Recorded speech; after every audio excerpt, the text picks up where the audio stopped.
28, on your side every morning. What's the Ohio State Fair without the butter cow? The theme is Pardon Our Dust, which revolves around the major renovations that are underway across the fairgrounds. Sunshine all day long. Absolutely beautiful day. If you're traveling on 71, you'll want to use the 17th Avenue exit. No matter where you're waking up, Good Day Columbus on ABC6 and Fox 28 is on your side. Weekdays starting at 4:25 a.m. Give your wallet a break with the GetGo gift card giveaway. Scan the QR code for your chance to win a $500 gift card and watch Good Day Columbus to see if you're the winner. The GetGo gift card giveaway is sponsored by GetGo Cafe and Market. Better believe it. ABC 6 News, always on your side. ABC 6 on your side presents Healthy Minds, a community conversation. Brought to you in partnership with Acura Marysville, Sun Behavioral Columbus, Impact 60, CAS, Ohio Education Association, and NAMI Ohio.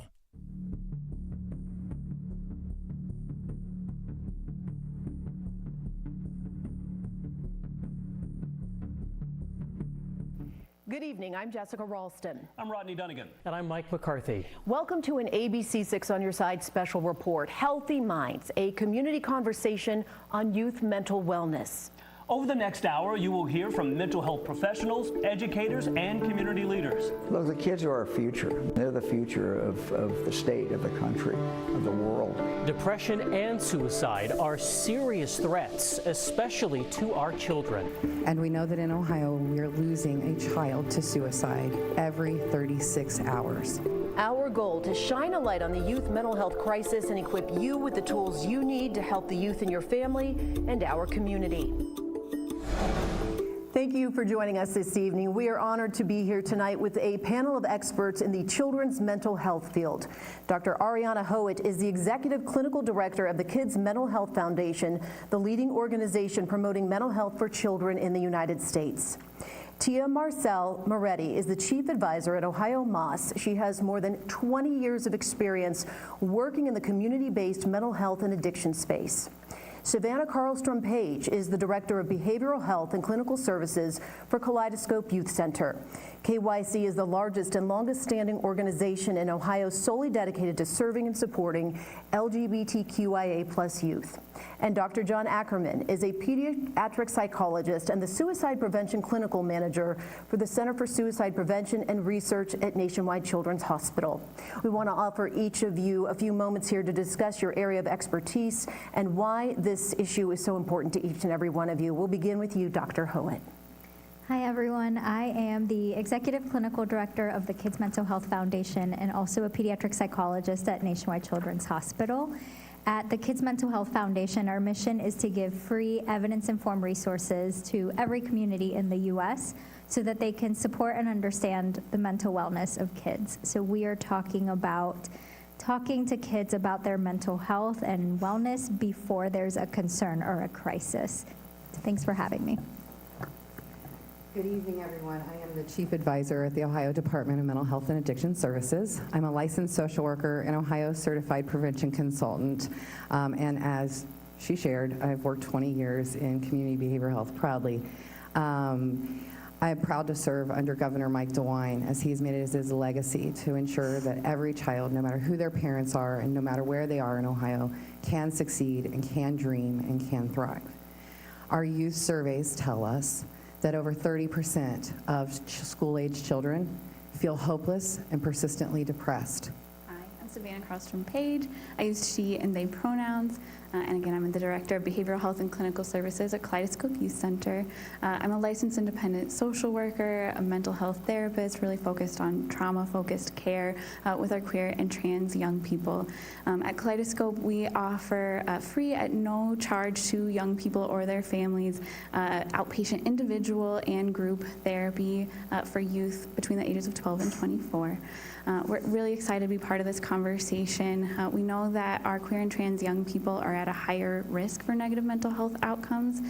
Last year, according to the Trevor Project's 2024 survey, in Ohio, about 50% of our queer and trans young people seriously considered suicide.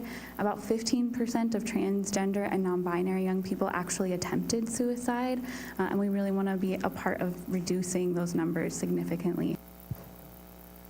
My name is John Ackerman. I'm a child clinical psychologist and clinical manager of the Center for Suicide Prevention and Research at Nationwide Children's Hospital. I'm thrilled to be able to work with colleagues like these that care so much about young people. And our mission at the Center for Suicide Prevention and Research is to make sure that we are creating open doors for young people to know how to receive help and identify young people at risk early. So we work with schools, we work with youth organizations and healthcare settings to make sure they are equipped to respond and to get the support to young people when they need it and how they need it in a trauma-informed way. Thank you for being here. Our audience, we thank you for being here tonight as well, filled with reps from local school districts, mental health professionals, and other stakeholders. Mike McCarthy is part of this tonight, and he's going to explain how you can join the conversation. Jessica, thank you very much. And thank you, everyone who came to be part of this town hall tonight, because we really do hope this becomes a conversation, a back and forth. And we have representatives here from school districts all across Central Ohio, not just here in Franklin County. And we hope you had the chance tonight when you came in to get one of these cards, because on the back there is a space for you to write a question. You can remain anonymous if you'd like, or you can tell us who you are. And if you have a particular question for someone on our panel, please let us know, because we'll get that answered by the expert you want to hear directly from. Or if you don't want to write it, if you'd rather address the panel directly, please let us know. Raise your hand when it comes to time for questions, and I'll come over and you can ask your question as you would like to do so. Again, thank you so much for coming. We really appreciate it. Mike, thank you. You know, when you start to look at the stats surrounding youth mental health, it does truly tug at your heartstrings. To hear what some of you shared was pretty shocking, and I think it was upsetting for a lot of people, but it is the reality. Tia mentioned every 36 hours in Ohio we're losing a child to suicide, and she's talking about an age range of 10 to 24 years old. And I think it's hard for a lot of people to grasp that a 10-year-old or 11-year-old or 12-year-old child could be in such despair that they want to end their life. And that is a hard and painful reality. And that is why we are here tonight. According to the Department of Mental Health and Addiction Services, between 2009 and 2019, mental health challenges were the leading cause of disability and poor life outcomes in young people, with up to 1 in 5 children in the U.S., 1 in 5, having a mental, emotional, developmental, or behavioral disorder. We're going to start with you on this, Tia. As someone with more than 2 decades of experience, how have you seen youth mental health needs evolve in our state? I want to start by saying how proud I am to see our state evolve to the needs of youth and their mental health. So we've seen such great reduction in stigma, increased funding, increased awareness of what is harmful, meant to be helpful but harmful messaging, and how to have more evidence-based practices. But our young people are inundated and saturated with information. They've experienced much in their lives in terms of global pandemics, changes in politics, changes in the world, changes in the economy than many of us did over the entire span of our life. And they're getting that information in real time, all the time, through social media, through other media forms and friends. And in addition, homes can be fragmented, disjointed, because families are working more, families are under more pressures, and we just see a disconnect from our neighbors and our communities as well that we find as being essential. So at the department, we work to do landscape buildings of environmental needs and how to bring families and communities together to build that resiliency so young people and families don't feel isolated. So while we see this increase of information availability, we also see an increase in isolation that we've not seen before. Dr. Howitt, in the last year, you have been front and center in this battle, as well as the On Our Sleeves campaign, which has transformed into the Kids Mental Health Foundation. What prompted the evolution? Yes, we launched in 2018 as On Our Sleeves, really as a campaign. At the time, think about pre-pandemic days, people were not talking about children's mental health. As a clinician, I often heard, oh, they're a child, they have no reason to be depressed, or what are they worried about? I give them everything. And so the hospital launched On Our Sleeves with the goal of talking about, hey, kids don't wear their thoughts on their sleeves. We have to talk to them. We have to check in and start the conversation. And then the pandemic happened, and people started turning to us looking for help, asking for resources. And that's when we became what we are now, where we are taking those experts and translating the science and creating resources that people can use in their homes or their schools or the field. And so we had to change our name. We outgrew the campaign. We are now national, started here in Central Ohio, but reach all 50 states. And so that's what prompted the change to the Kids Mental Health Foundation. Dr. Ackerman, what are signs of emotional distress that you think educators and parents should learn to recognize, first of all, which is very important, and when should they learn these signs and how to respond to them? That's a great question, and I know a lot of you here work with young people or are parents of young people. I think all of us have a role in identifying some of these signs, and some of the signs can be very general. It could be a change. It could be something that you've seen your child act in a certain way for years, and then you see a change in what they like, how they feel, what they respond to. You know, sometimes they're withdrawing and not doing the things that they typically do. Sometimes it's more physical, like they're changing energy or changing sleep, changing things that they eat, either eating too much or too little. So there's signs you can pay attention to that are really observable, but then there's other ways to start to check in with young people when you're not sure if things are okay. And I'd just like to say it's always okay to check in with a child's mental health, whether you're a teacher or an adult. You want to find a time that's calm, not a crisis, and just ask them how they've been doing, how their mental health is. Are they feeling down or upset?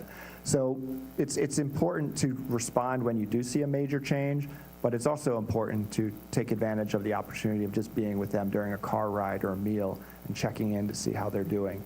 There are a few things that do warrant immediate attention. If a young person is researching not wanting to be alive anymore, if they're talking about death or dying, if they're giving their belongings away, or if they're researching ways to end their life. Those are things that you would not brush off. You would immediately get support, make sure they talk to a mental health professional.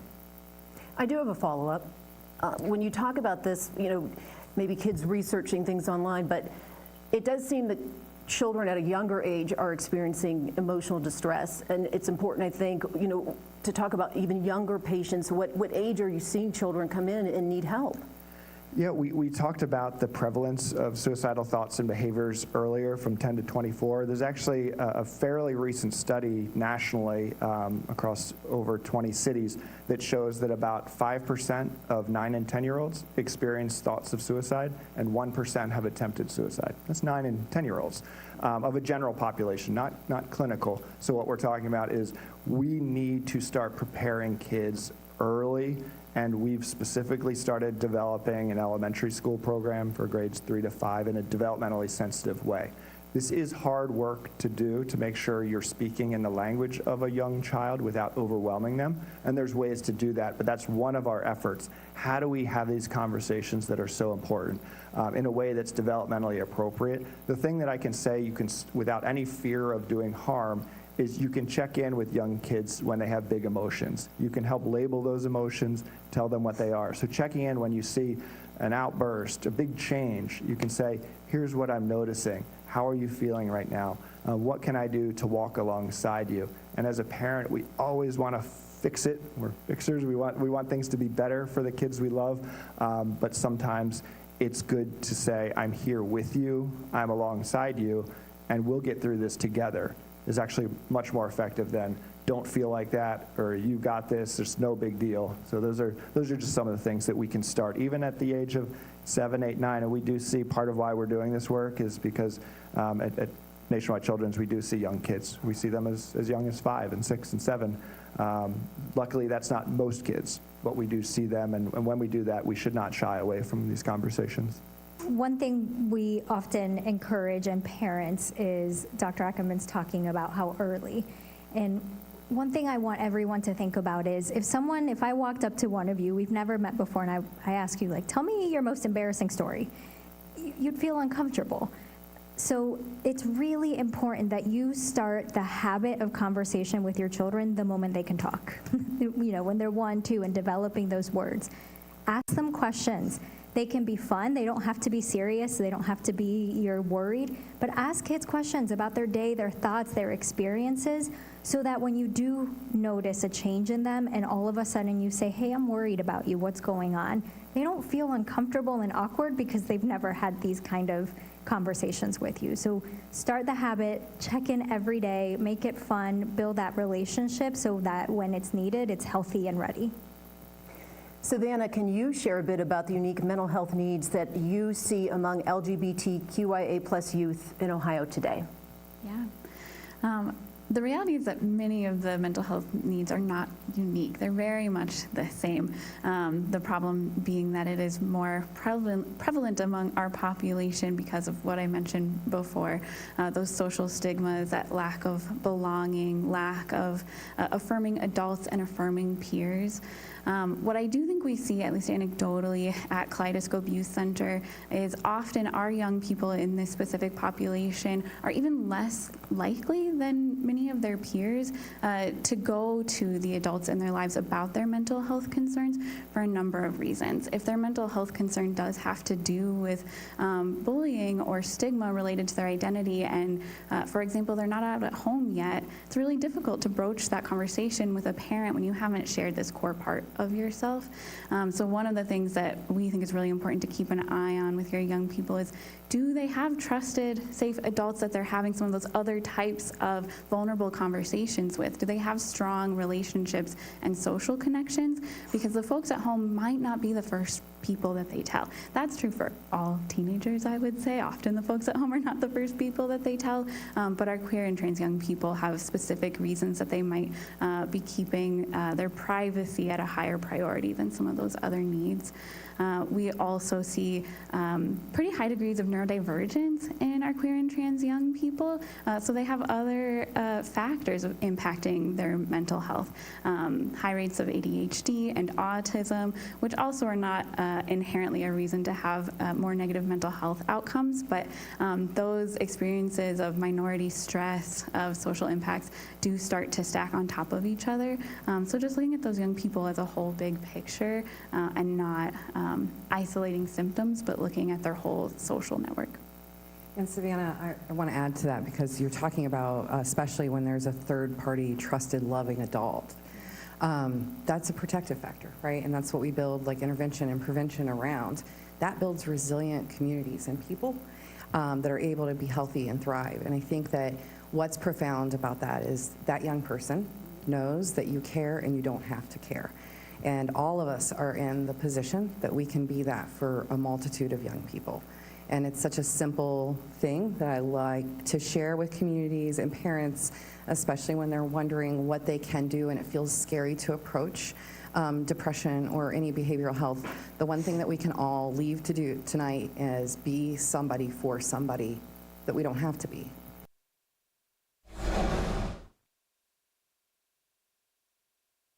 Healthy Minds, a community conversation, is presented in partnership with Acura Marysville, Sun Behavioral Columbus, Impact 60, CAS, Ohio Education Association, and NAMI Ohio.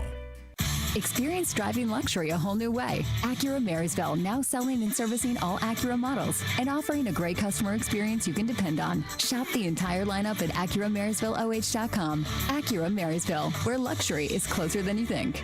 In just 1 hour a week, you can change a life. At Impact 60, we believe anyone can make a difference, providing a hand up by volunteering, donating, and supporting individuals through nonprofit partnerships. From mental health services to youth development and workforce support, we're filling critical gaps through community-powered action. You give, we give. It's that simple. Making a positive impact is easier than you think. Get started at impact60.org. If you've lost your light because of mental health or related challenges, come to Sun Behavioral Health. We offer an environment of healing with an expert team of caregivers, providing you hope for a brighter tomorrow. Come to Sun and let your light shine again. In Central Ohio, there are so many issues that develop during the day. Issues that affect you and your community. Our goal is to make a difference for you by getting you the answers you deserve. We're on your side to find solutions. To make sure you know first before the weather affects you. More than 4,000. Governor Mike DeWine announcing that both tonight with this rain moving. It starts with Central Ohio's only 10 p.m. newscast. Fox 28 News at 10, followed by ABC6 News at 11. Always on your side. Give your wallet a break with the GetGo gift card giveaway. Scan the QR code for your chance to win a $500 gift card and watch Good Day Columbus to see if you're the winner. The GetGo gift card giveaway is sponsored by GetGo Cafe and Market. Better believe it. Here in Columbus, there's a local organization stepping up to ensure kids struggling with mental health issues are not alone and that they truly get the help that they need. It's a crisis hiding in plain sight. In Central Ohio, kids living without a home, carrying the weight of trauma, fear, and uncertainty. Many of these young people are not just homeless, they're hurting mentally.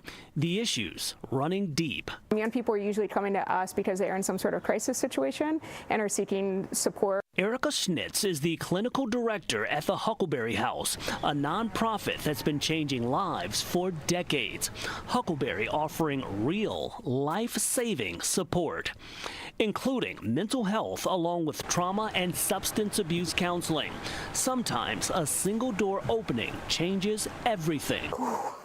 Lord, what I tell you, I'll be pushing through every day.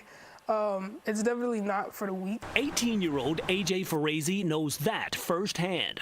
Farazi says over the years she's dealt with depression and ongoing trauma.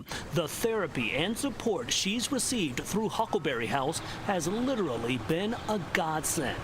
So I feel like having that professionalism and being able to have that person to lean on and be able to rely on them is definitely an important aspect, especially in the Gen Z generation. A few years back, we met Angel Coleman. As a youth, pregnant, in an abusive relationship, she ended up on the streets. It was a lot, and mentally, you're like, where do I turn to? With the help of the Huckleberry House, she was able to turn her life around. A lot of times you're looking for signs, for help in any type of way. Angel's story is one of many, each one different, but all with the same message. When young people are given safety, support, and someone who cares, they don't just survive, they grow. Yeah, I think it's tough being a teenager these days. Huckleberry House also meets young people where they are. Their outreach team offers support, resources, and a very important message: you are not forgotten. In a time when too many kids feel invisible, Huckleberry House is a beacon, a place where healing begins and where hope is restored. We know a lot of you have a lot of questions already, and we look forward to getting some answers. We'll give it to Mike. Jessica, thank you very much. We do have a lot of curiosity in the room tonight. We have a stack of questions that you all have put together.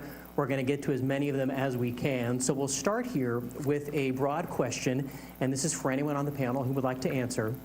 What is the biggest hurdle when it comes to kids' mental health in Columbus? It's a really big question, right? I think the first question you threw out was like, what's changed? I, in my experience, realized that the biggest hurdle is exactly what I just shared. It's not necessarily a government program or an initiative.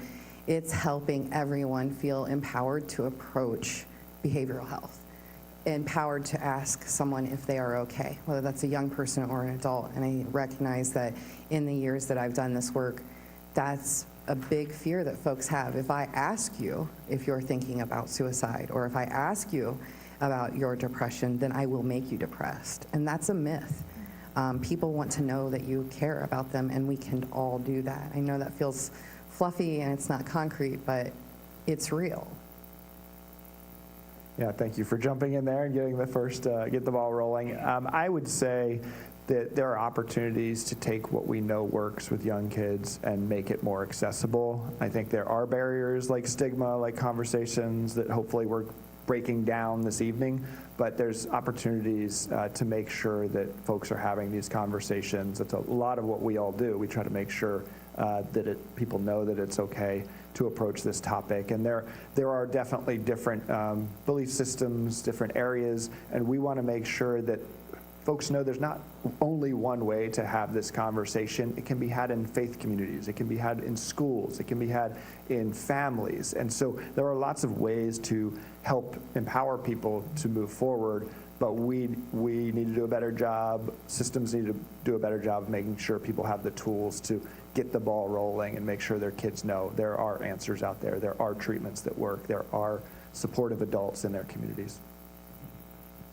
Our next question is one I'm sure many parents in Central Ohio are wrestling with right now.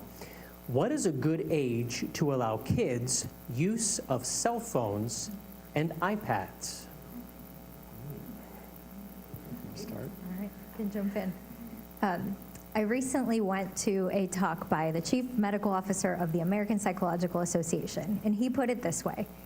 A kid is not going to go to bed at 12 years old and wake up on their birthday at 13 and all of a sudden there's no risk to social media, right? We all want that magic age, and I use 13 because that's what technology companies have set their age limit. There isn't an on and off switch for a kid to just all of a sudden say, I can handle this. Our research does not show that there is one age. What we know is that it depends on the child. It depends on their risk factors, their home environment, how they're using that social media, that technology. And so what we encourage parents to think about is look at your child and are they developmentally ready? Do they follow rules? When you set rules, do they listen? Do they come to you when they're worried, when something happens? Do they know how to use that technology in a safe way? Just like when you hand a 16-year-old a car, you've taught them how to drive, you've taught them how to follow the rules, and you check in, you make sure that you're setting expectations, you come home at a certain time. And so the same thing with phones is there is a risk to them. You are getting kids bombarded with information at all times. So we want parents to think, is my child ready? Are they going to follow the rules? Have I taught them safety? And then continue the conversation every day. Don't just have it one time. Set a family social media plan with them. Set your guidelines and rules, but then keep checking in all the time with them. We saw really promising results out of Teays Valley School, which I'm proud to say that's where we live in Pickaway County, and our 4 children attend those schools. They piloted last school year, the band, and saw more teacher-student engagement. The teachers reported feeling more able and open to engagement and receptivity from their students, increasing grades, attention to the subject, but moreover, like social engagement with one another in real time. So being able to engage with their peers in the classroom. And so we're eager to see what this coming school year yields for us in terms of how teachers and students are experiencing school without screens or without phones, rather. Keeping with the technology theme here tonight, the next question is, what is your perspective on how AI is impacting student relationships? I was just in a 3-hour conversation with the governor and the lieutenant governor today about all that we're learning around AI and how it can be tools in classrooms and how it's something that has to be approached cautiously. So I think that, and I think I see that like our algorithms within social media have enough of a grasp on us, and being able to focus on how we can use tools like AI to better monitor and distance our utilization to social media and other screen times even. But I think that it's a tool that we need to evolve with and monitor. What I'm thinking of as a psychologist is you've heard us all say the importance of connection and how much more isolated people are now more than ever. I am worried when I read the stories about people using AI as therapists, people using AI to have interactions like friendships, romantic relationships. And so what I'm thinking about is what is that going to do? Are we going to become more and more isolated? Are we trying to take away that human connection with AI. And so I definitely, again, going back to, we want to teach kids how to use technology safely. And we want to make sure that they're connecting to real people, they're connecting to their community, to their families, to their friends, their schools, so that they're not trying to fill an empty space with these AI tools. I really agree with that, and would add to that relationship building is a skill or a set of skills. And if we're using AI tools or the generative AI to draft our communication for us, to take some of that critical thought and that skill building out of how do I approach this conflict, how do I introduce this topic to my friend, etc., we're losing some of that skill building piece, and it might feel harder to build healthy relationships outside of that technology if we lean on it too heavily. The upcoming school year is right around the corner. So do you have any suggestions on back to school conversations to have with your kids? So it's a great time to sit down, check in with your kids, and ask them how they're feeling. What are you excited about this upcoming school year? Is there anything that's making you nervous? Is there anything that happened last year that you wish would have gone differently?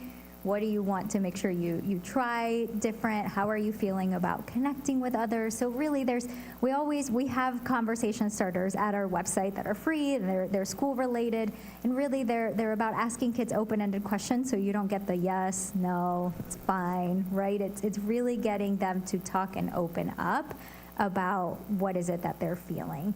And then I will add to that, for those kids that are feeling anxious or nervous about the start of school year, dig in a little bit deeper to figure out what's making them nervous. We know with anxiety, when you problem solve, when you practice, when you take the child to the building, have them meet the teacher, they're going to feel a little bit more empowered, a little less nervous. So really dig in and figure out, where are those fears coming from? What exactly is making them nervous, so that you can help them be more prepared. Yeah, that was really well said. I think different young people experience a different reaction to transitions. Some kids are like, oh, it's something new, I can't wait, let me get at it. Other kids are very nervous or withdrawn or think that things will go wrong. So I think understanding where is the child? Are they ready to take on this new challenge? Are we generating new ideas for them to get excited about? Or are we helping them understand what are the possible barriers? But what skills do they have? How have they shown that they've been successful in the past? Can we reframe things a little bit? There's an opportunity here. Last year might not have gone as well as you hoped for. What's going to be different about this year? Is there a big transition that you're nervous about? But how can we help you think about this as a new opportunity to reform, what your friend groups are, what they look like, how you've responded to different teachers in the past. So I think it can be a really good opportunity. So giving them the chance to think about the possibility of this being a new and different year with new opportunities. We'll have much more to come right after this. Healthy Minds, a community conversation, is presented in partnership with Acura Marysville, Sun Behavioral Columbus, Impact 60, CAS, Ohio Education Association, and NAMI Ohio. My main thing was my self-worth. I struggled a lot with depression. I don't think I'd be here. But now I'm thriving, living life. Hope was a new beginning. To have a peer supporter was so amazing. I know I'm gonna be okay. I know I have the coping skills. You're not the only person who feels like this. It's okay to feel the way you are. At CAS, we believe science has the power to transform lives, and we are deeply invested in the well-being of our entire community. Not just through science, but through service. That's why hosting the Healthy Minds Town Hall is important to us. Mental health is a community-wide responsibility. Our goal is to ensure no one feels alone and everyone can connect to valuable resources. Whether it's through advancing discovery or standing with community, CAS is committed to creating a healthier, more hopeful future for all. As a teacher or coach, do you ever feel overwhelmed supporting kids' mental health? Teachers need tons of help. I had never experienced players being so down that they can't even participate. It's so important that we are constantly educating ourselves. It's the same as the CPR class to me. We're trying to save a life here. The Kids Mental Health Foundation has free tools and information developed by experts. Scan the QR code or check out kidsmentalhealthfoundation.org to get started. When you need help, it's always good to have somebody on your side. This is the situation no officer wants to do. And solving problems is our mission. Getting answers to issues impacting our community. Does what's in this budget scare you? Yes. Looking out for the safety of you and your family. They should have done a better job. And always working to earn your trust. We were watching Channel 6, actually. It's good to have ABC6 News on your side. ABC6 News at 6 on your side every night. They came out and not only showed us as parents ways to give him additional support. They worked with him in a way that not only calmed him down, but was able to work through things that he was struggling with. The resources that you don't realize you need until you need them, they can provide. And it's been a game changer for our family. Welcome back. The gentleman you just heard from right there, his name is Josh Brown. He and his family are just some of the many people here in the state of Ohio who have taken advantage of a service called Mobile Response and Stabilization Services. You may hear it referred to tonight as MRSS. It is available all across the state. And in that family's instance, they live in Union County. So the help they received came courtesy of the Mosaic Project, and we'll hear more from that organization in just a few moments. Mental health has become a growing issue for schools and families across the state. Governor Mike DeWine says that he is listening, and now steps are being taken to ensure that help is never far away. Governor Mike DeWine told me Ohio's youth mental health crisis can't wait, and that's why he's pushing forward with the expansion of a program aimed at helping kids and teens in crisis. You know, I'm passionate about this because so many parents have told me that, you know, one or sometimes more of their children has a mental health challenge, and it can manifest itself in, you know, any number of ways, sometimes not as serious, sometimes more serious. So I think we have an obligation to do everything that we can to let every child live up to their full God-given potential. And that cannot happen if there's something holding them back. And certainly an untreated mental health problem will hold someone back. Mobile Response and Stabilization Services connects families with trained mental health professionals who can respond to a crisis within 60 minutes of a call to the 988 crisis line. Governor DeWine pushed for the service to be used statewide. There's no doubt that this could be a lifesaver. A child in crisis, no matter what that crisis is something that, you know, tears at my heart, and certainly it's kind of the worst nightmare, one of the worst nightmares for a parent. And parents need to have a place where they can reach out to. The expansion is a team effort involving state mental health and Medicaid agencies, along with regional partners. Governor DeWine says the goal is to prevent hospital visits, reduce trauma, and provide long-term support after the crisis is over. Vital help for kids who need it. It is just a scary, scary thing. And we can debate what's caused it with the social media, other strains on kids, but we have to do something about it. And this is our attempt to change things and to make help be available for parents. I'm joined now by Dr. Randy Bargo-Smith with the Mosaic Project. Thank you for joining us for this. Thank you for having me. Walk us through, this is for anyone, any family in the state of Ohio with kids 21 or younger. If a family were to call for this response team, what can they expect? Who shows up?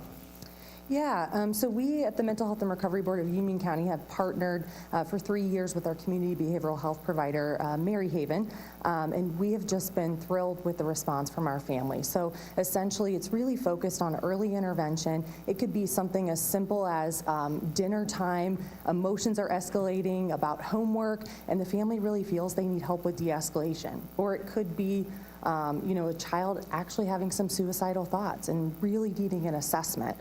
So they can expect, especially in our community and across the state, which we are thrilled about now, for somebody within 60 minutes or less to show up to their home with a licensed clinician as well as a family peer support specialist or a qualified mental health specialist that can really just understand what they're going through, help them kind of problem solve in the moment, and figure out what resources they need. And I think the shining star really that we've seen over the past 3 years of implementation of the program is not that in the moment crisis response, because that's important, but it's that 4 to 6 weeks of stabilization that the team stays engaged with the family to help them stay stabilized and get connected to the right level of services that they need for their child and their family. So there is that commitment for a long-term solution with follow-ups with the families. For people who would be concerned about, what will this cost me? How is that covered? Yeah, it is provided at no cost to families. So it is just an effort to prevent any barrier that might be in place. Our whole goal is to meet families where they are and help them as early as we possibly can before it gets to a crisis situation. This has been in place for several years now. What type of impact, what type of difference are you seeing this make in the community? It's been tremendous. We've done rounds of focus groups with our families, and some of the feedback has really been leaned heavily into like families on the team that have had this experience. They really know what it's like, and in that moment, that is just tremendously valuable. And they know they have this team then that they can contact. They have someone on their side that can come to them in a really vulnerable moment and really get them connected to the right level of services. And I think that's the key. When families don't know what to do or they don't know who to call, it's a lot more difficult, and they often wait until a crisis moment. But when we talk about a family-defined crisis, we're really asking families, anytime you need us, that we're available, call, and we'll be there. And we want to help you, and we want to walk alongside you and figure this out together. Dr. Randy Bargo-Smith, thanks so much for joining us tonight and for all the insights on MRSS. Jessica? Thank you. We'll take it back to our panelists now. We did talk about early intervention in mental health. And Tia, can you tell us or maybe expand a little bit more on specifically what the state is doing to support early intervention? Yeah, absolutely. Well, one of the things we've been charged with is the statewide expansion of MRSS, and that comes along with a very big lift in marketing to make sure that all families know that the youth defines the crisis, or the family can define the crisis, and it operates on a just go. So there's no requirement to meet anything or screen in or out of MRSS services.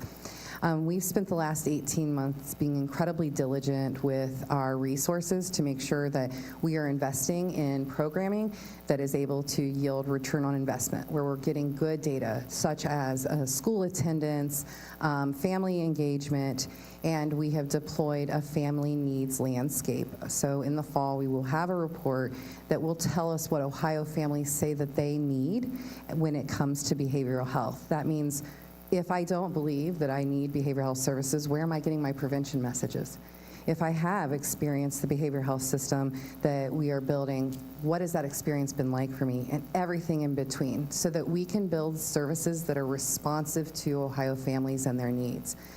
We've also done coalition mapping for the first time in the state to identify where there are suicide prevention coalitions and drug prevention coalitions, and then work to create mentorship tiering and funding to fill the gaps in counties and communities that don't have that necessary coalition and building, and doing similar work with youth-led prevention, making sure that we saturate the state with the services that allow youth to have voice and leadership in their communities so that they can see that they can affect change. These are just some of the things that we've been focused on over the last 18 months. We asked you, our viewers at home, to share your thoughts, your concerns, your questions about mental health and children in our community and in your own home. And next, we're going to take those questions to our panelists. Healthy Minds, a community conversation, is presented in partnership with Acura Marysville, Sun Behavioral Columbus, Impact 60, CAS, Ohio Education Association, and NAMI Ohio. If your child is feeling depressed with thoughts of suicide, get help. Call Sun Behavioral Health. We have a specialized care team in an environment of healing, providing hope for a brighter tomorrow. Come to Sun and see your child's light shine again. My public school is the heart of my community, and it's great because every kid is welcome, no exceptions. I get to learn from dedicated professionals who keep me safe, meet my needs, and help me dream big for my future. My public school educators believe in me, and as members of the Ohio Education Association, they're using their united voice to call for the supports and resources I need to succeed. Because in Ohio, public education matters. Experience driving luxury a whole new way. Acura Marysville now selling and servicing all Acura models and offering a great customer experience you can depend on. Shop the entire lineup at AcuraMarysvilleOH.com. Acura Marysville, where luxury is closer than you think. When the weather takes a turn for the worse, you need a weather expert on your side. From weeks ahead to a moment's notice. You absolutely need to be in your safe place. ABC6 First Warning Weather is working to keep you safe. Tornadoes, strong winds, hail, and flooding. Be one step ahead with ABC6 Weather Alert Days. Download the Ohio Weather app to stay informed. Plus, stream ABC6 News and First Warning Weather live. When it comes to severe weather, the ABC6 First Warning Weather experts are always on your side. In Central Ohio, there are so many issues that develop during the day. We're on your side to find solutions. It starts with Central Ohio's only 10 p.m. newscast, Fox 28 News at 10, followed by ABC6 News at 11. Always on your side. Now let's get to a question from one of our viewers at home. A viewer named Tia says she would love to ask pediatricians if they've ever thought about incorporating visits with a mental health counselor as an option to children at their yearly well child visits. First, she has a great name, but No, and I'm biased because my wife is a integrated care psychologist, so she works in a physician's office locally here in Central Ohio, and I do believe strongly that the more we can help kids get mental health care where they receive other forms of care or in schools and school-based services, basically the places where kids typically are and have the ability to get care without sort of navigating lots of other artificial barriers that our systems have. We do want to keep reducing those barriers, but sort of getting that care within pediatrician's office is a really well-established way of getting support. Dr. Hoa can talk about that as a pediatric psychologist, but we are getting more and more data showing that having these integrated care options, not only is it effective, but it's allowing kids to actually take advantage of care, and it's saving lives. So I would strongly agree that Tia's question and Tia's response are right on the mark. I feel like we could have a whole panel on integrated primary care. We know that 1 in 3 visits to the primary care doctor is a mental health question. And imagine going to medical school and all the things that these pediatricians and nurse practitioners have to learn. They are not also learning what psychologists and social workers and counselors are going to school for. So we have families seeking help in the primary care clinic, and then we have pediatricians telling us, I don't have the answers, I don't have the training. And so it's so important to have these integrated clinicians within clinics. We're able to provide care the day of the question. That's my clinical role. I'm a primary care psychologist at Nationwide Children's. And so the moment that a family has a question, I'm there. I'm able to talk to them. We're able to provide early intervention at well child visits. So even before there's a concern, I'm meeting with families at the newborn visit, the 6-month visit, at 18 months old to talk about behavior and tantrum. Let's talk about picky eating. So it's not only preventative, but it's also helping us see families where they're at, like Dr. John Ackerman said. And as a clinician that works primarily with immigrant communities, it's wonderful because we know the stigma keeps families from going to the mental health office, to the mental health professional. And so being able to meet them at the pediatrician and show them, hey, this is what a psychologist does, this is the kind of help that I can offer you, really opens up their ability to engage and listen and be interested in talking to a mental health professional. Tia, you might best be fit to answer this. This is a question from the audience. Given that families are often impacted, sometimes even penalized by a child's behavioral challenges in school, has there been any consideration of integrating family and youth peer support services as a proactive intervention? That's a great question, and we're eager to see the results of our family landscape because I imagine that this will appear. So the answer in short is yes, we're looking for ways to support schools, communities, and youth with people who have lived experience. Again, in MRSS in that model, it's staffed by a peer. And that can be a family member who's experienced MRSS or a young person, but it's somebody who knows what to expect and how to communicate it in real terms and walk alongside a family. We see great success in peers in all areas of healthcare, even community health workers, behavioral health. The next frontier is how to utilize this great skill and this lived experience into all arenas so that folks can thrive and talk safely with someone that they can relate to.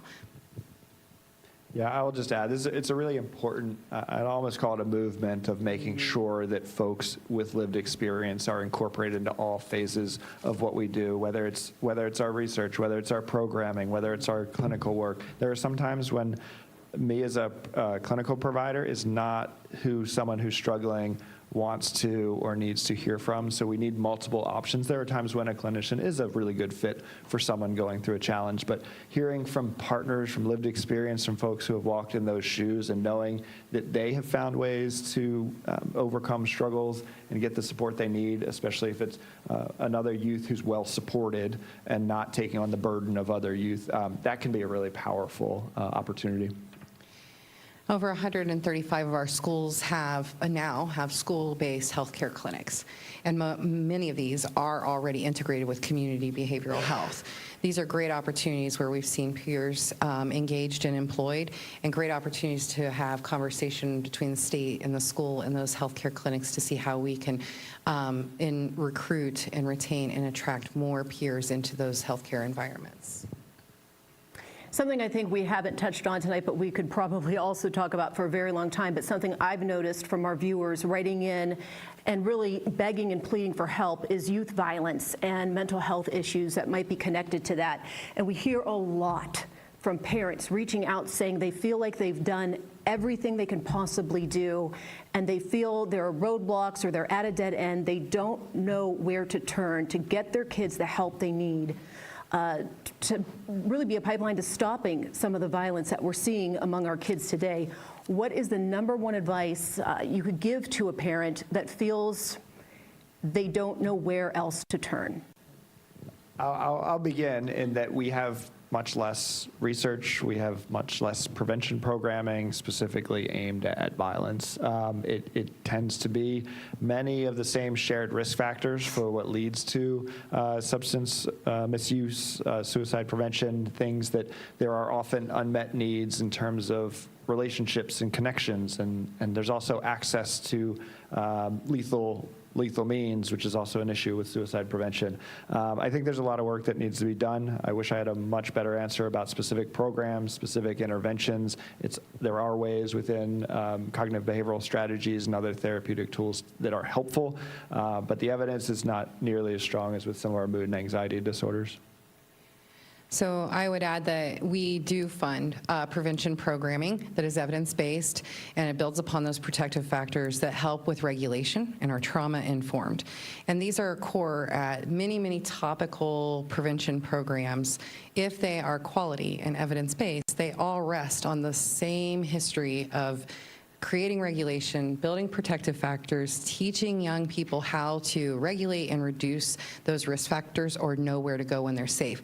Because violence, substance abuse, and eventually addiction, and some of these other things are just often a seeking for self-soothing or coping or not understanding how to regulate stress.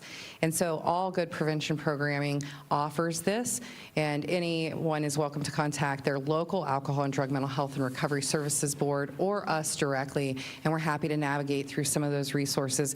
But again, prevention services are and have always been historically funded less than treatment services. So it's doing more with less and identifying great leaders leaders in the community that are able to really expand upon that. That's why we are focused on increasing the presence of coalitions in communities and building out a bigger bench of youth-led prevention across the state, because those youth who feel empowered to change their environment are less likely to engage in violence and are more likely to be peers and leaders within their community to prevent violence. And I think Savannah nailed it. Like, we're losing the skill of building relationships and managing and navigating conflict, key to protective factors and building resiliency. I'll take the opportunity to plug some of the things that Kaleidoscope Youth Center does. Our drop-in center, we're located in downtown Columbus in the Discovery District, just right down the street from the main branch of the Columbus Public Library. We open at 3:30 each day, Tuesday through Friday. Young people don't have to disclose an identity to come hang out with us. Allies are welcome. Everybody just has to meet our community commitments, which includes that we're a substance-free and weapons-free space. But folks have time starting at 3:30 to come in and just have a safe space to drop in. It has a very family coming home to settle in after school vibe much of the year. And then starting at 5, we start our programming where we have a check-in with our community every evening at 5. We circle up in the living room. We've got a combination of our adult volunteers, our staff, including our social workers, and all of our young people as peer supports to each other, to just have a moment in the evening to ask each other how they're doing, share a highlight and low light of their day. Usually there's a fun, cute little add-on question, like let's argue over whether or not a hot dog is a sandwich. But really having those connecting person-to-person conversations followed up by programming that includes training in social skills, coping skills, etc. We also have a resource room where young people can come and pick up free bus passes, hygiene items, non-perishable food, clothing items, things that they might need. All of those tangible resources, or a lack thereof, impact folks' mental health and their likelihood to turn towards substances and violence to try to meet their needs. So we try to be as wraparound as we can, and that is open to young people between the ages of 12 and 20. So we encourage folks to drop by. If you have a young person who would like to join us but is nervous, we do also offer tours that a parent or family member can come with them and tour the space and get to meet some of the staff before they come for the first time. We wrap up this community conversation this evening. We're offering our panelists a chance to share their final thoughts, and perhaps you can each just leave us with one takeaway from the evening. You've had so much insight, offered us a lot to think about and help raise awareness, which is why we're all here tonight. And what is your one message that you'd like to share with our audience? I will repeat what I said earlier. We can't treat our way out of this crisis. We have to focus on building mental wellness in kids. In the same way we know that they need to eat their veggies and move their bodies for their physical health, there are daily habits that they can do for their mental wellness from the day they're born. That's what we're here to support at the Kids Mental Health Foundation, and we hope that any adult with a child in their life can think about that and start working on it. So I have two. One, we invite you to engage with the Department of Mental Health and Addiction Services. Ask these questions, contact me directly. We are here to serve you and give you the tools and resources. And two, resiliency is what's going to help us survive and thrive and support each other. And if you can walk away and just be that person for somebody, it matters. It's why I'm here today, because people cared about me that didn't need to. Our LGBTQIA plus young people, and especially our trans and non-binary young people, are living through one of the hardest times in our community's at least recent history. So if you can be that one safe, trusted adult for a queer or trans young person, you might save their life. So try to do that. I think we can all play a role in giving kids opportunities to speak up about their mental health, to prevent suicide, to be active, to make sure that we're taking steps that are necessary. I think we've been too passive around addressing some of the mental health crises. We're waiting for others to take that role. It's time for each of us to lift up the young people around us, to take a really active role, to understand what's available in our community, in our schools, in our healthcare settings, and really kind of commit to an active step to making the lives a little bit better for each of our kids in terms of their mental health and physical health. Thank you all. There was just a lot of really incredible insight. You're leaving us all with something to think about, to take home, to share with others. It's important just to keep the conversation going, and I think a lot of what I heard tonight is, especially for parents, as cliche as it may sound, is to just never give up, to keep those lines of communication open with your kids and let them know you are there to support them and that the support is out there. And we can all look forward to these resources that do exist, and help is always available. Thank you all so much. We appreciate you for being here and for sharing all of your expertise, and we appreciate you and our audience and those of you at home that have joined us for this conversation, and we hope it had an impact on you and you could take something away today that can make a difference.